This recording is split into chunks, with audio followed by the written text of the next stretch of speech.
Sanjeev, I'd like your thoughts on AI and creativity. Recently, we had a lot of intense debate about a film changing the ending using AI. So not just as an exhibitor, but also as a movie goer, where do you stand on this? I'm a little apprehensive and scared because I don't know what, and I've seen some brilliant AI renditions and renders, so to speak, that have come out in depicting scenes, recreating cities, recreating sets, recreating even actors, So it's actually getting pretty scary there, which goes to kind of show that is it capable of actually making an entire film without actually going through the process of filmmaking. This is something which one can probably do on a computer.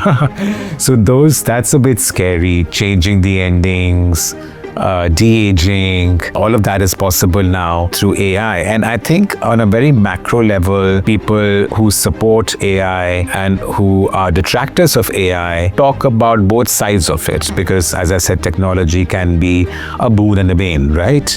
So you really need to be careful as to how you adopt it. And it has to be adopted, in my view, to make things simpler, to make life simpler, to make your processes simpler within an organization. Your life and processes have to be made simpler so that you aren't involved so much in day-to-day activities. That was the premise.